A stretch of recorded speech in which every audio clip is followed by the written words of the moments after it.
Greetings, my friends. I want to thank you all for subscribing. I want to thank all of my channel members for supporting me in this endeavor to save pop culture. And if you are not subscribed, please consider supporting this channel. We need you. Thank you. My friends, we are winning the war on woke. You may find that hard to believe, given how prevalent gender-swapping, virtue-signaling, sniveling snowflakiness is in Hollywood right now. But let's look at a few facts for a moment. 2 days ago, Pedro Pascal dared to post a meme that gravely insulted half the Star Wars fan base. A meme so vile, I refuse to show it here. He got defiant about it. He defended it. He fanned the flames around it, and then he deleted it. Why do you think he did that when he was signaling so virtuously, self-immolating in his pyre of pseudo-progressivism? Because of Disney, folks.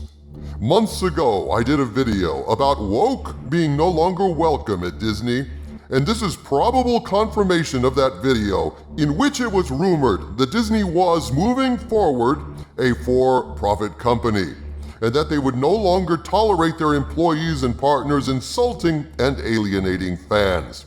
Pedro, the star of The Mandalorian, may have reveled in setting his career on fire with his hateful meme and in playing burning martyr like some kind of modern-day Joan of Arc.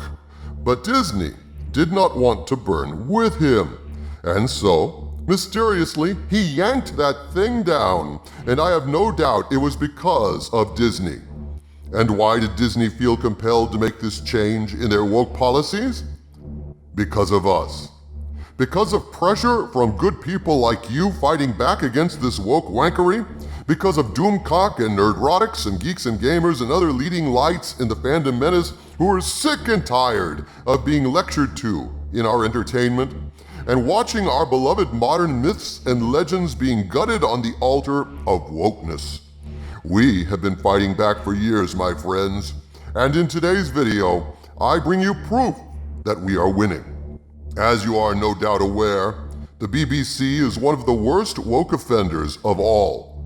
In a brutal evisceration of perhaps the oldest and grandest of all pop culture myths, the BBC allowed a virtue-signaling buffoon named Chris Chibnall to transform Doctor Who from an imaginative and playful romp through time and space into a nasty, creepy little virtue-signaling woke shop, where the Time Lords were thieves who stole their powers from and built their civilization upon the repeated murder of a timeless female ethnically diverse child, killing it over and over and over again until they stole its power of regeneration from it and gave it over to the patriarchy. That's right, gang. White people stole the Doctor's power from her, then used it to build their white empire. Talk about slavery, eh? Wonderful and delightful fantasy stuff from the mind of Chris Chinballs.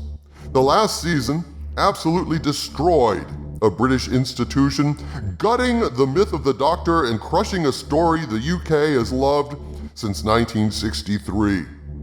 Well, payback is a bitch, BBC, and the UK is now fighting back.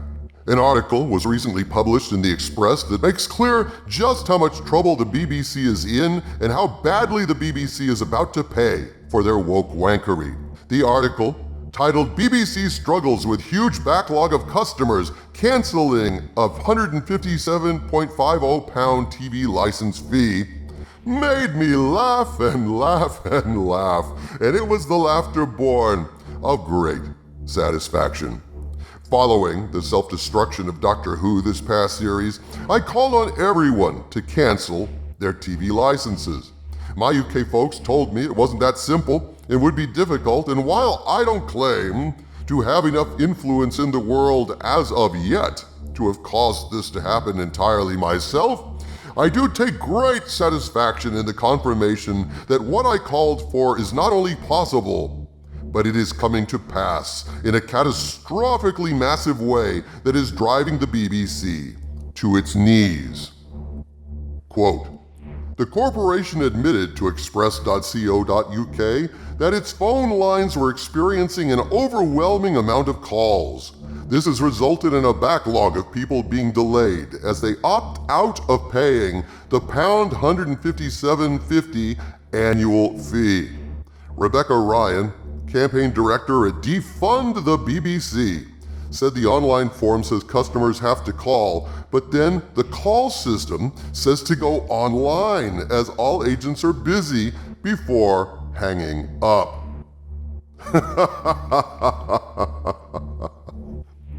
Oh, sounds like they're trying to give the public the old runaround, making it difficult for them to cancel their TV licenses and withdraw support for these cultural vandals.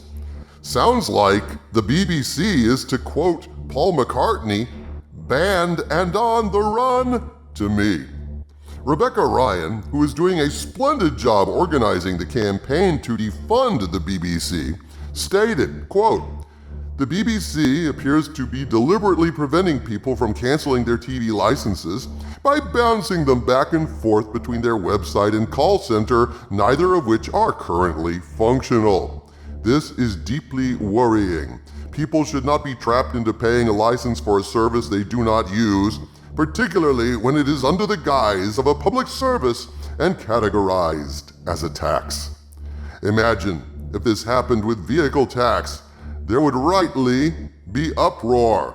Ryan further advised, those wanting to cancel their license but finding themselves blocked in this way should simply cancel their direct debit and write TV licensing an email confirming that they no longer need a license.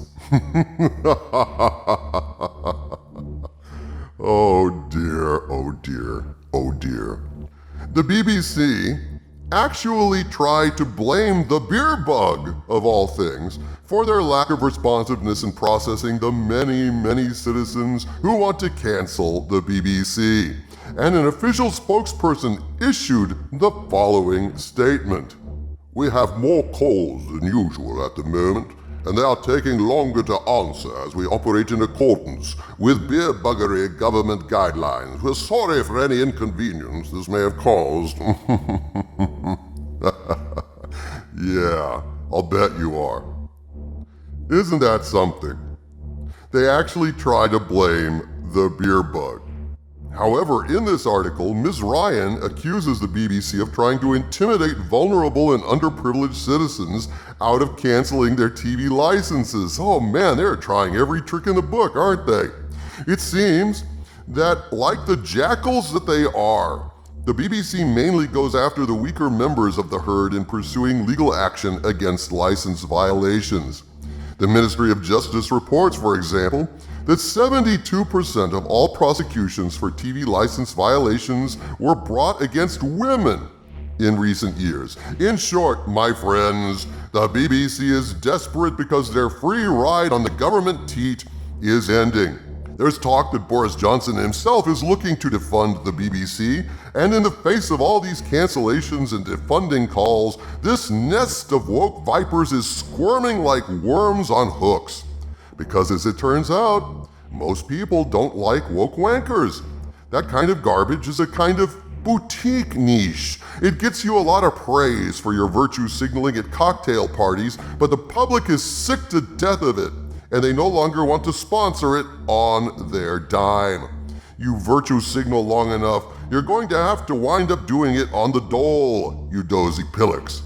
You put Doctor Who through the woke ringer, you're gonna find your nuts in the ringer one way or the other.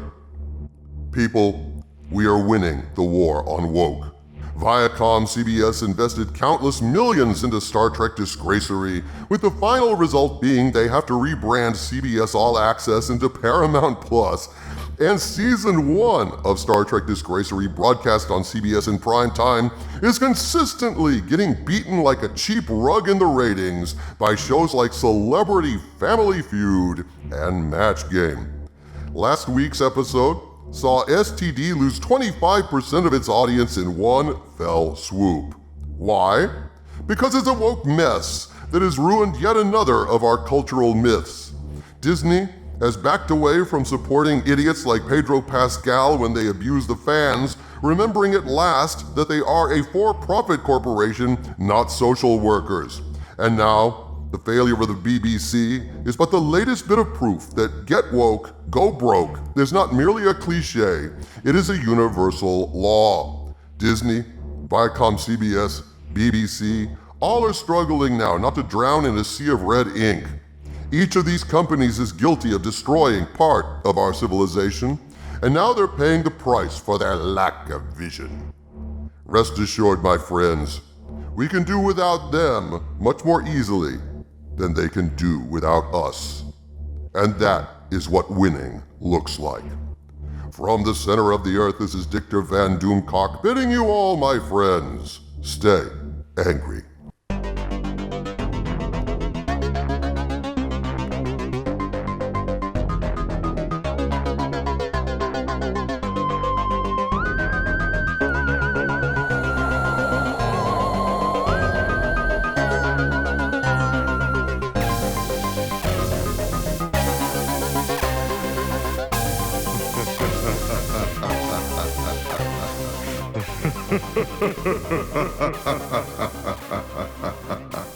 Ha ha ha ha ha.